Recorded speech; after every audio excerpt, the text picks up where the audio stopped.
are many words that can be used to describe how it feels to race in a highly competitive regatta like the Rolex New York Yacht Club Invitational Cup. Words like intense, Tacking. emotional, focused, frustrating, surprising. But the best words to describe this event are pure fun. Watch out, he doesn't need a lap. If he needs a lap, you gotta give him room.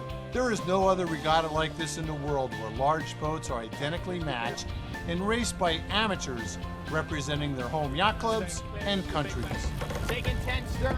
Yeah, that's all right. Build speed, go bow down, build speed. The 4 American teams from Seattle, Marblehead, New York, and California performed well today on Narragansett Bay. It's really hard out there. Very shifty conditions. The boats all, as it's been said a million times, they go exactly the same speed.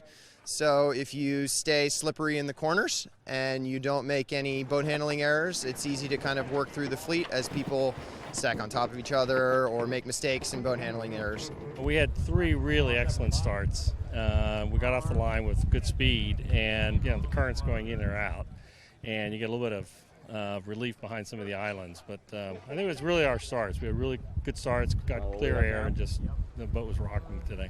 We were having a tough regatta, and we looked and we go, we're like a point ahead of the Canadians. How can that be? If somebody said to me a month ago, hey, what after 2 or 3 days you're 1 point in front of the Canadians, would you take that without knowing what place you're in? I'd say all day. What this fleet maybe lacks in sort of professional racing talent at the top end is probably more than made up for by the depth of the fleet. I mean, you don't sail against 16 other excellent sailors in any regatta anywhere, maybe a world championship, but I mean this is ridiculous. Like every single person here, every single team here is really good, and like I said, it's just as easy to come in 15th as it is to come in first. With 2 races to go, the Royal Thames Yacht Club has a 9-point lead and a clear strategy on how to hold on to it. Our strategy really is to make sure we're trying to bank a top 5 result every race. Made life hard for ourselves going around the first mark in last place. So yeah, we've got to go and have a think about that. But we still feel, we're still further ahead going into tomorrow than we were going into today. So there's less races planned for tomorrow. So Japan has won 2 races. One reason, their crew works hard all the way around the race course. Well, the afterguards push us so hard. That's what happens. Does it get tiring doing that? Well, that's our job. Look at these beautiful Swan 42s race. You can see how even they are in speed. Downwind the theme repeats.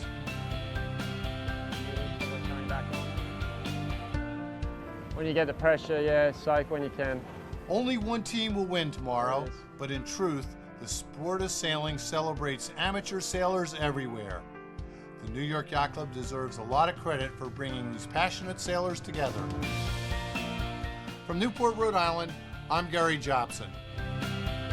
Be sure to join us on Sunday, October 11th at 5 p.m. Eastern on ESPN2 for an exclusive look at this great event.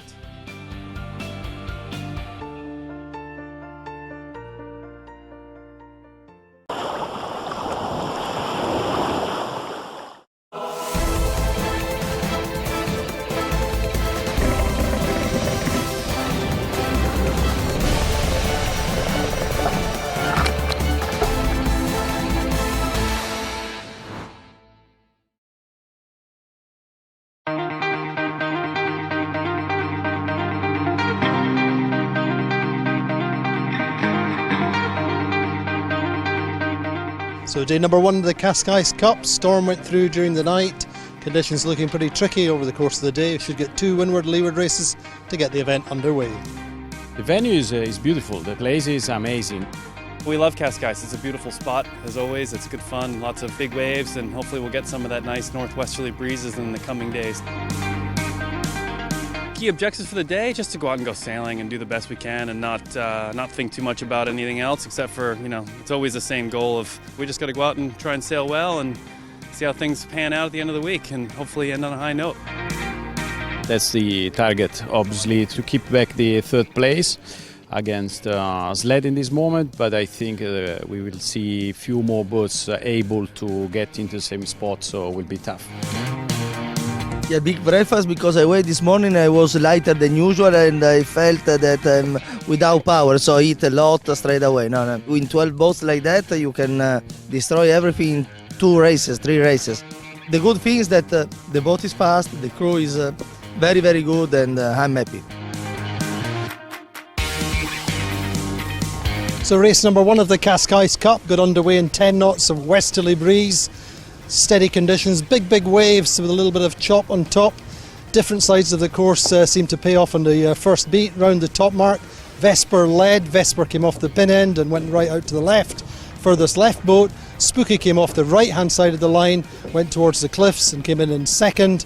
And that was the order all the way around the course. So Vesper, Jim Swartz's team, who've come all the way from the USA to race only this regatta, led across the finish line. A 1-2-3 for the American boats as Quantum took third. Well, it's just good to be here in Portugal. We came for the waves and the wind, and we found it today, so it's perfect. We decided it looked a little bit better in the left and decided we've got nothing to lose, so let's just go for it. So we just happened to be in the right place at the right time on that first leg, and it was very nice. So the second race got underway after a long delay. We had one front went through. The first beat looked quite decent.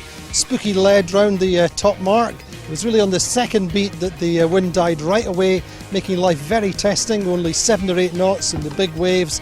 That made conditions quite tough. Down the final run, and Azura managed to sneak in front of Quantum Racing to make their second. But Quantum good with 2/3, but the day belonged to Spooky with a second and a first place, lead the regatta. For sure, very nice, eh? We had a tough first regatta there in Palma, and so we came in here hoping to do better. And it's a very hard day with a lot of waves and not much wind, but we've got Steve Benjamin driving, which is a nice thing. And I think our boat likes the lighter air, so it was a good day for us, and we didn't get in the way of the boat, so that was a good thing. I'm pretty pleased with today. I mean, there was quite a lot going on. Some quite big shifts in the wind with the front going past during the day, and also very big seaway out there. Yeah, it was very bumpy, like 2-3 meters waves. Yeah. I saw a lot of people with seasick.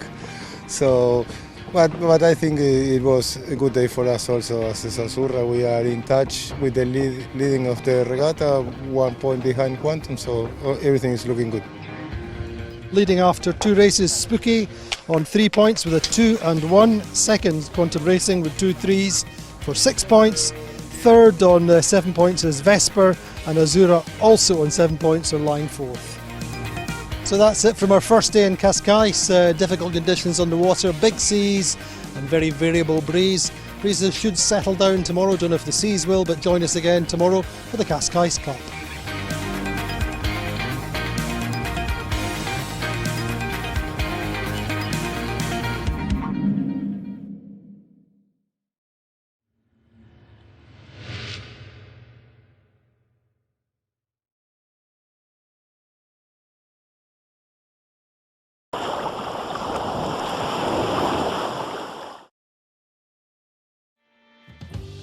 The Maxi Yacht Rolex Cup once again lived up to its billing as one of the world's top sailing regattas on the Grand Prix yachting circuit. All week we were entertained by spectacular racing here in Sardinia that took the fleet through some of the most beautiful coastal waters in near perfect conditions. This 26th edition of the regatta, hosted and organised as always by the prestigious yacht club Costa Smeralda, saw 40 yachts competing in 5 main classes. An impressive array of some of the finest monohull maxi yachts from around the world, including the majestic Hetaros. In excess of 200 feet long, she is the largest yacht ever to have graced the Maxi Yacht Rolex Cup. Excelling in their classes, Swiss Super Maxi Inui, Maxis Windfall and Grand Orazio, and Mini Maxis Super Nika, Sherlaff and H2O. The Wally class was dominated by open season, with the help of German 3-time Olympic champion Jochen Schumann as tactician on board. They won 5 out of their 7 races and looked like champions all the way. It's really a pleasure to sail with the team. We do the maneuvers at the right time, the helmsman, the owner, driving perfectly against the waves. So I think that all came together at the right week here, and yeah, close to perfect. Also impressing with their electrifying speed through the water, the American 100-foot racer Comanche, skippered by Ken Reed. They were quite literally in a class of their own. As always, the rivalry on the water was contrasted by the camaraderie off the water, as the sailors enjoyed the stylish hospitality provided by both the Yacht Club Costa Smeralda and event sponsor Rolex. But what about the Maxi 72s, contesting their first World Championship here under their new class name? Well, the rebrand was all about delivering close racing and exciting action, and that's exactly what we got. After a week of thrilling coastal and windward-lured racing, going into the 8th and final race, the battle for the title was nail-bitingly close. Just 5 points separated the top 3 boats. In the driving seat, Bellamente from the USA. Ahead of the chasing pack, the World Championship title was theirs to lose. A point behind the colourful local favourites Robertissima 3, runners-up last year and looking to better that result this year. And lying in 3rd place, newcomers Momo, proving themselves worthy adversaries in this their first World Championships. As the final deciding race got underway, it was Momo who got off to a great start, with Bellamente in 2nd and Robertissima in 3rd. Heading upwind to the top mark, all were racing flat out in the stiff breeze. By the downwind leg, Robertissima 3 had overtaken Bellamente and was in hot pursuit of Momo. Now they had to overtake the German-owned boat to take the title.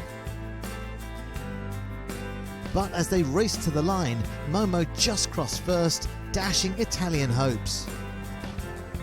Bellamente then crossed in 3rd place, enough to seal the overall regatta victory on points to become the 2015 Rolex Maxi 72 World Champions.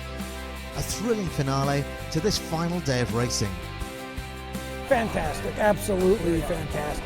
Terribly gratifying. It was our objective the entire season. And we had a great season, but we knew this was the measure. The 2015 Rolex Maxi 72 World Champion is Bellamente Farr. And so a fantastic end to what has been a fantastic week of sailing here at the Maxi Yacht Rolex Cup.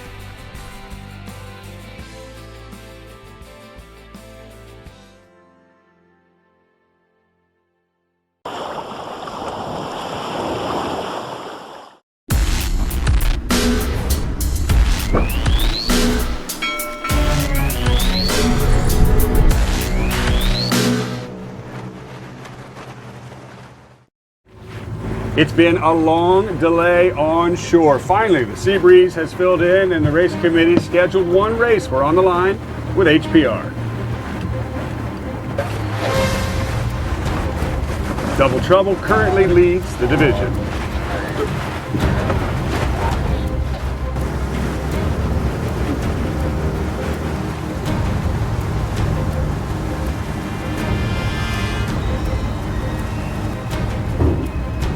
Day 3 of the Rolex Big Boat Series, and it's crunch time for those with their sights set on winning a new Rolex timepiece.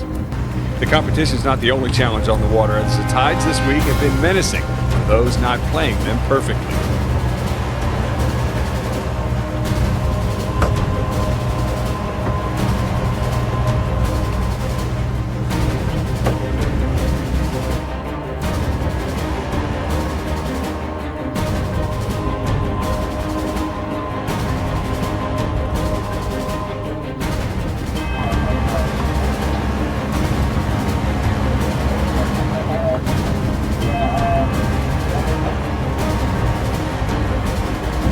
Inshore was the only way to go upwind, much to the delight of those on the city front or on the deck of the St. Francis Yacht Club.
J105s approach the top mark. It is Perseverance, their best race so far, in the lead.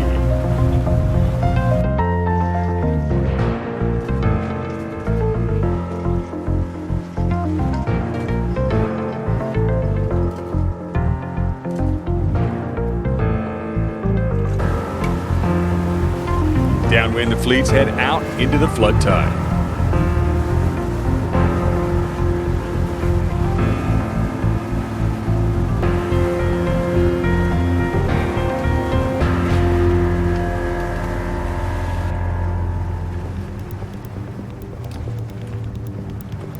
With this regatta doubling as the J105 North American Championship, there's an added motive to win both.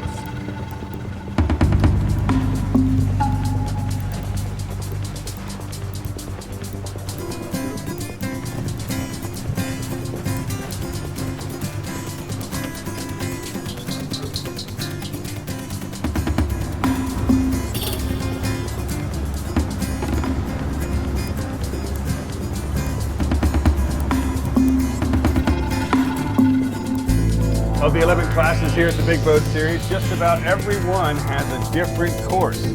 One of the challenges of many at this regatta.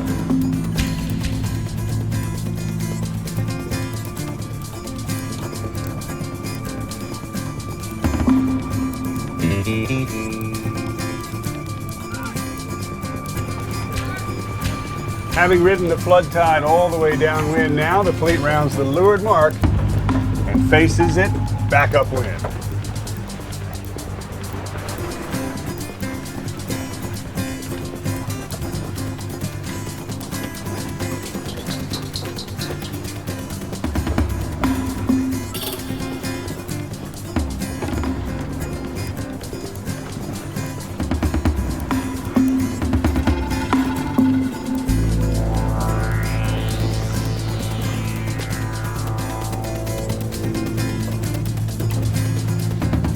The ever-present Alcatraz always poses an opportunity in the middle of the course.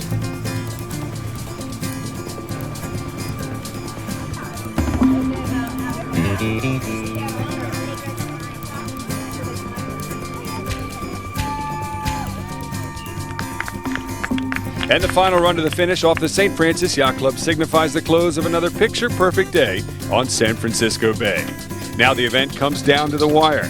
I'm Tucker Thompson. Join us tomorrow for the conclusion of the Rolex Big Boat Series.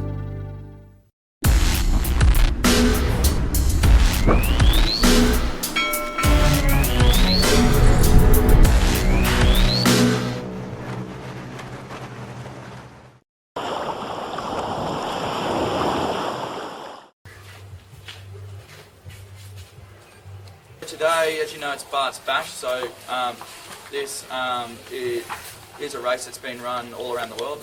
Last time I checked, there's I think 7,000 competitors entered in doing this race at the same time.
Fiercely contested, the Rolex Farr 40 World Championship rewards teamwork, consistency and determination. Held at a different venue each year, it's the pinnacle of the Farr 40 season. Victory, the ultimate goal for these competitive one-design boats. Following on from last year's event in San Francisco, the 2015 Rolex Farr 40 Worlds moves 400 miles south to Long Beach.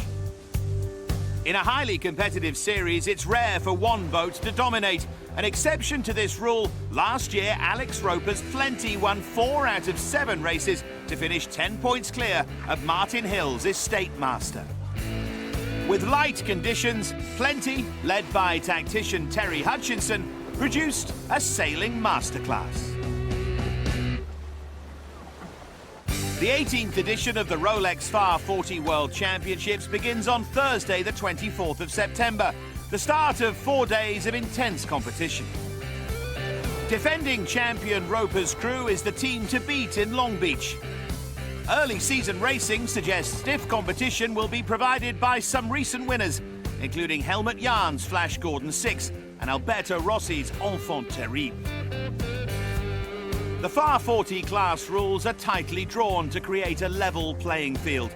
An amateur owner must helm the boat, and only 4 professional sailors are allowed among the usual 10-strong crew.